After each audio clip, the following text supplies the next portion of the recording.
ওদের কথা জানে নীরবতা, নীরবতাই প্রতিবাদ, বোবা শোকি ক্ষোভের ভাষা, শুকিয়ে যাওয়া চোখের জল মায়ের মনের আগুন।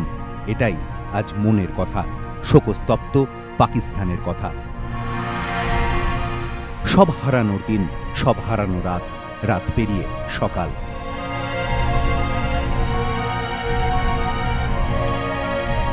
ওরা থাকলে সূর্য হেসে উঠত, বলতো জানো সবুজ সকাল দিন, তোমাদের কাছে ঋণ। ওরা নেই, সকাল যেন হারিয়েছে আলো। এ সকাল যেন রাতের চেয়েও অন্ধকার, কান পাতলেই স্বজন হারাদের আর্তনাদ।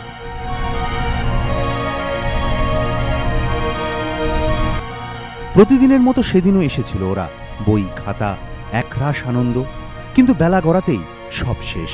ঝাঁকে ঝাঁকে গুলি, সারি সারি নিথর দেহ, ঝাঁঝরা দেওয়াল, ঝাঁঝরা স্বপ্ন। ছড়িয়ে ছিটিয়ে পড়ে বই, রক্তমাখা পাতা, রক্তে ভেজা স্কুল ড্রেস।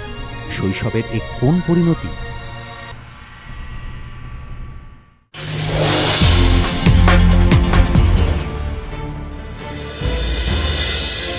পেশোয়ারের সেনা স্কুলে পাক তালিবান জঙ্গিদের হামলার জের, সতর্ক ভারত। শিক্ষা প্রতিষ্ঠান সহ বিভিন্ন গুরুত্বপূর্ণ এলাকার নিরাপত্তা বাড়ানোর জন্য কেন্দ্রের তরফে সতর্কবার্তা পাঠানো হলো প্রতিটি রাজ্যকে। জানুয়ারি পর্যন্ত প্রতিটি রাজ্যকে নিরাপত্তা আঁটোসাঁটো করতে নির্দেশ দেওয়া হয়েছে। কোনো জঙ্গি যাতে একা ঢুকে হামলা করতে না পারে সেই ব্যাপারে রাজ্যগুলিকে সতর্ক থাকতে নির্দেশ দিয়েছে স্বরাষ্ট্র মন্ত্রক। শিক্ষা প্রতিষ্ঠানের পাশাপাশি জনবহুল স্থান এবং গুরুত্বপূর্ণ বিল্ডিংগুলিতেও নিরাপত্তা বাড়াতে বলা হয়েছে। সামনেই প্রজাতন্ত্র দিবস, অনুষ্ঠানে প্রধান অতিথি হিসাবে উপস্থিত থাকবেন মার্কিন প্রেসিডেন্ট বারাক ওবামা। সতর্কতা জারির ক্ষেত্রে সেই দিকটিও মাথায় রাখা হয়েছে বলে স্বরাষ্ট্রমন্ত্রক সূত্রে খবর। রাজ্যগুলির পাশাপাশি নিরাপত্তা এজেন্সিগুলিকেও সতর্ক থাকতে বলা হয়েছে। এরই মাঝে গোয়েন্দা সূত্রে খবর, দিল্লির দুটি অভিজাত হোটেল এবং দিল্লি আগ্রা এক্সপ্রেসওয়েকে নিশানা করেছে জামাতুদ দাওয়া এবং লস্কর ই তৈবা। এদিকে শোকের আবহেই পাকিস্তানের পাশে দাঁড়িয়ে সন্ত্রাসবাদ মোকাবিলায় সব ধরনের সহযোগিতার আশ্বাস দিয়েছে ভারত।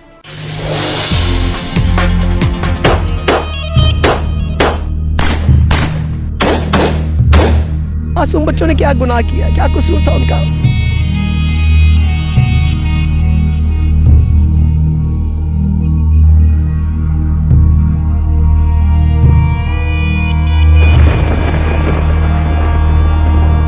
পেশোয়ারের পাশে কলকাতা।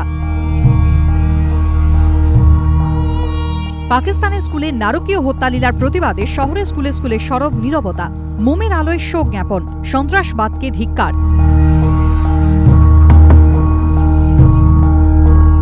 স্কুল পড়ুয়ারা জানে পাকিস্তানে যারা জঙ্গিদের গুলিতে অকালে প্রাণ হারিয়েছে তারা সকলেই অচেনা, কিন্তু তারা সবাই বন্ধু।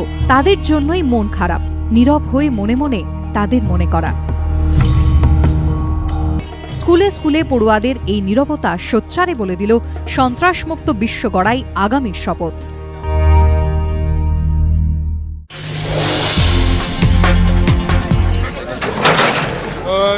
শেষ পর্যন্ত খাঁচাবন্দি। কয়েকদিন জলপাইগুড়ির মালবাজারের লিস রিভার চা বাগানে দাপিয়ে বেড়ানোর পর অবশেষে বন্দী করা গেল চিতাবাঘটিকে। কয়েকদিন ধরে এলাকায় চিতাবাঘের তাণ্ডবে অতুষ্ট হয়ে বন দপ্তরে খবর দেয় স্থানীয় বাসিন্দারা। এরপরই এলাকায় ফাঁদ পাতে বন দপ্তরের কর্মীরা, আর সেই পাতা ফাঁদে বুধবার সকালে ধরা পড়ে চিতাবাঘটি। তবে এখনো আতঙ্কে স্থানীয় বাসিন্দারা। তাদের দাবি, এলাকায় এখনো আরো কয়েকটি চিতাবাঘ রয়েছে। চিতাবাঘটিকে চিকিৎসার পর গরুমারা অভয়ারণ্যে ছাড়া হবে বলে বন দপ্তর সূত্রে খবর।